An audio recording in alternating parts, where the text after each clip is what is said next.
Yeah, let's look at the top comments of the week.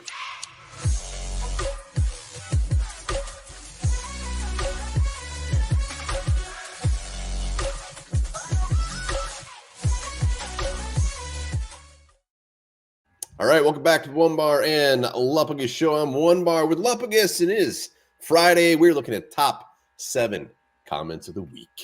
Yeah, definitely love going back, see what you guys write. It's always fun to see if you're calling us names or if you're commenting. Sometimes you're interacting. So, yeah, this is coming to be a segment I really enjoy. I hope you guys enjoy it as much as I do. Yeah, a lot of comments to read through, a lot. And there was all good ones. But you know what? We just got to pick 7. So that's it. Keep putting them in there. Before we get into that, remember, subscribe to the channel, like the damn videos here every single day. Talking Vikings. Let's get the 9,000 subs. Boom. Grab yourself a lift bridge, too. Yeah, why not? Why wouldn't you? It's Friday. It is Friday. Get enough for the weekend, including Sunday. But let's do it. Let's do it. I will say there was a lot of themes to this comments. Everybody wants an interior offensive lineman. That seems to be a big old issue. Yeah. A lot of people, the redraft videos were out there and the draft grades. A lot of people giving some very bad grades to those as well. But let's just hop into it. Jordan comes in, says we should have snagged Hamilton with the pick we originally had and grabbed literally any offensive lineman not named Ed Ingram. So a lot of people are playing the coulda, woulda, shoulda game, which they should have because we did the redraft video.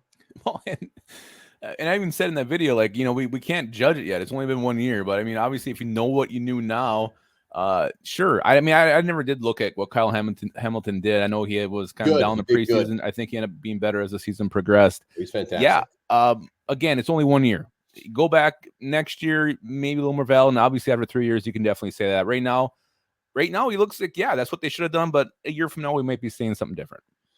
Yeah, I mean, the only thing that gives me any sort of saving grace on this or makes me feel better is the fact that they had the chance. They didn't want him. They could have taken him. Kyle Hamilton was projected not even to be there. I mean, he would have been a steal if we took him, and they just didn't take him. I mean, it doesn't make it feel any better, but at least the Vikings were like, he just doesn't. We don't want him.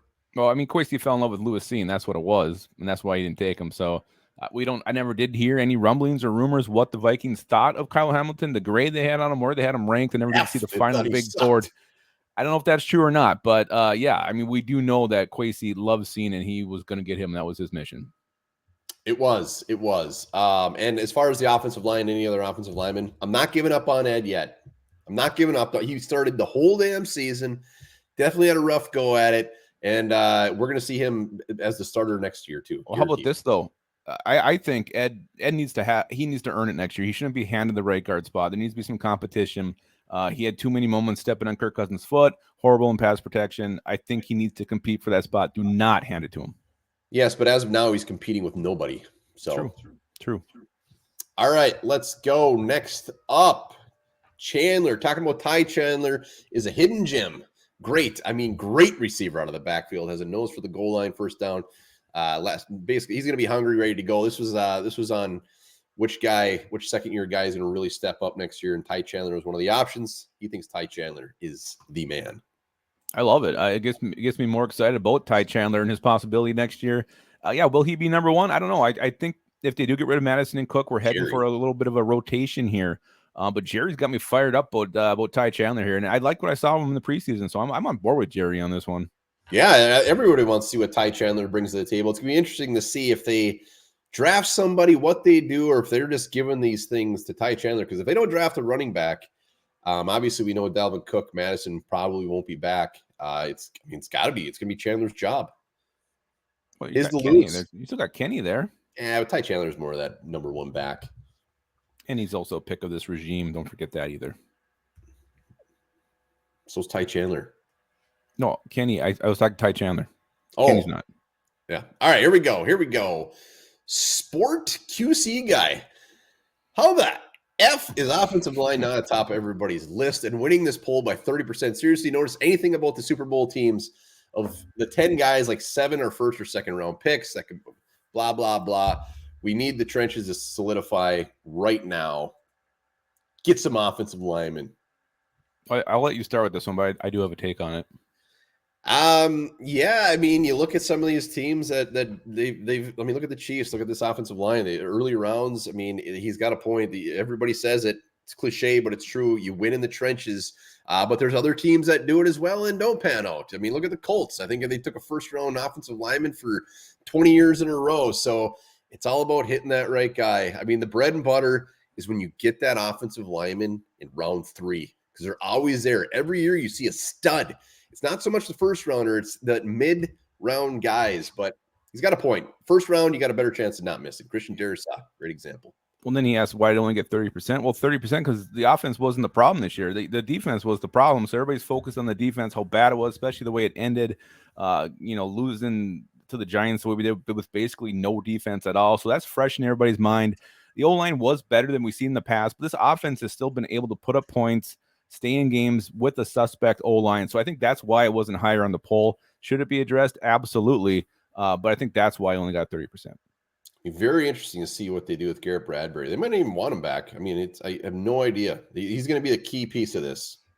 Yeah, and then, you look at this center from Minnesota who's looking damn good down at the Senior Bowl. I mean, I don't want him to go first-round center again, but shit, if you want that guy, you might have to pull the trigger at 23. Well, there's something on him, too. Davey Chains talking about his asshole. His asshole is puckering when you mentioned drafting another defensive back. I was thinking, did Onebar hit you in the head with a coconut? Enough with these damn early round defensive backs. I wouldn't learn a lesson with drafting early defensive backs. Blah, blah, blah. He wants interior defensive line or interior offensive line. So Davey wants nothing to do with a first-round defensive back. And I've seen there was a lot of comments, not a lot, but a handful, kind of saying the same thing. Like, we don't want a first-round cornerback. Did he mean Lupagus hit you? Because I feel like you're way more on the first-round cornerback train than I am. So I'm going to let you start with this one. He said that Lupagus hit. Well, he said Onebar, but I wonder if you meant me because you've been preaching the first-round cornerback. This was on one of your draft videos, so I don't know. I don't know what you said. I didn't watch it. I probably said it was an option. I'm all for it. I really would rather not go with the first-round corner. I get it might be the best value. But I think you need to upgrade the front seven and create more pressure, more consistent pressure. I want to find a Chris Dingus Jones for the Vikings. I know that's hard to say because he's so damn good, but that type of player, big man who can disrupt in many different ways, that's the kind of player I want to find. So if that means taking Siaki, whatever the heck he put in there, or Brian Brisset, someone like that, that's the route I'd like to see them go. But I get that the value might be at corner too. And that's what, I mean, you can't just use that first-round pick and expect it to be the number one issue. I mean, the draft, you got many choices that all works together. You can't fix everything with one pick. Yeah, I just want them to take the best player available. And I see that a lot of the mock drafts, it's usually a cornerback. I don't want them reaching for a cornerback. I don't want them going in and say, we got to take a cornerback. But if a Joey Porter's there, I mean, if somebody like that is there, take him. I mean, he fills a great need. He's probably the best player on the board. I mean, we'll see. A defensive line, I think they go in a ton of directions. I just see cornerback being one of the best players there. If not, great. This is deep as hell. This cornerback group goes into like round 4. You can still get some studs. So I'm just going into it like completely, like just take the best player. I'm just picturing Davey's asshole puckering, and I'm gonna eat lunch today. Jeez, I'm gonna eat more for lunch. Oh my God. All right. You know what? I forgot to get whoever's name was, and then I went back and looked. I was taking forever. So whoever this was, I apologize, but I think your name. How do we get to the point where if rookies don't contribute in their first year, they're considered busts? In the 90s, there was always a standard that said wide receivers finally get it in their third year. Impatient bastards. Yeah, I mean, I'm assuming he's referring to everybody's giving this our 2022 draft grade an F, and he's not dealing with that. He said that's bullshit. Too early. No, well, even when I did that, I said you can't grade it after year 1, but we're gonna do it anyway just for fun. Yeah, it takes 3 years. Everybody knows it takes 3 years to grade a class. I was surprised looking back last week when I did these comments. Everybody's off. There was so many people off the Lewis Scene train already, ripping on Kwesi. You got to give it time. You got to let these guys get healthy. Let Scene, let Booth have a year or two healthy and playing before you can actually fully pass judgment. And I think we try to make that clear when we make these videos that, hey, we're not giving up on anybody yet. It takes time, but we're just going to do this now it's fun to talk about right now. But yeah, anybody who gives up on anybody after 1 year is crazy. Yeah. I mean, it's you look at the Chiefs, they got like five starters from this draft class, and they're in the Super Bowl. So you compare it to that, and it's like, man, our draft sucks ass. first year of our draft sucks ass. Yeah, nobody's giving up. I mean, if you're giving up, if you're already bitching about Lewis Cine, we didn't even get a sniff of the field. You need a hug. And you know what? I'm here. I'm here to give you one. I'd love to give you a hug. So I think everyone's just annoyed. It was frustrating, but I think even when these picks were made, these guys healthy. No, I mean, you really didn't expect them to have a huge role. Just we had so many veterans on this team. This was a veteran roster when you made these picks. Sometimes guys don't even see the field till year 2.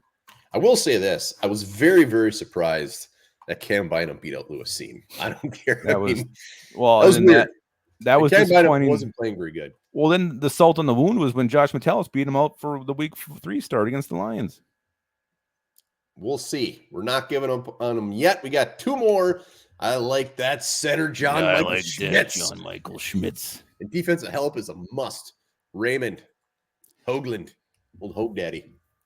Yeah, you hate to say it, but the more you hear about this Michael Schmitz, he's a gopher. He's dominating at the Senior Bowl. He's a center. I'd really be disappointed to, the last 5 years, 2 of our first-round picks are at the center position. But at this point, if we took him and we got rid of Bradbury, I would actually be pretty excited about it. Yeah, it's tough. I mean, this guy is the real deal. Power. He's athletic. I mean, he's got it all, and he's dominating the Senior Bowl, just pumping up his draft stock even more. He's going to go in the first round. I think everyone would be surprised if he didn't. I mean, it's probably going to be the end of the first round. But yeah, it sucks to think about, but shit. Mm-hmm. Got to do it, baby. Could you having a center who can sit and anchor? And imagine taking a center in round 1 and then not having another pick till round 3. Well, maybe you trade down and you get that pick back. That second rounder. Nobody could complain about that. It would be a little bit of a dick punch. All right, last one. Josh Newman says, I live in Minnesota. When is the damn meetup? Skull. Yeah, we were actually talking about this, and I don't know how much we want to give away at this point, but it's going to happen when we hit 10K. Yeah, 10K, we're thinking about doing something. I don't know what, but we, especially down in the city, is meet up with some of you guys and see how drunk we can get and stupid we can get. So more details to come. So I'm glad you asked, Josh. Yeah, 10K subscribers. So start subscribing. We'll have a hell of a probably get a bunch of unsubscribers now. Nobody wants to drink with us. We might. All right, those are the comments. As always, all the comments were fantastic. Yeah. Can only pick 7. Keep them up, guys. Keep them up. We love hearing what you say, what you think. And and always remember this, too. I didn't know this. Maybe you did, Onebar, but the losers of the Super Bowl still get a ring.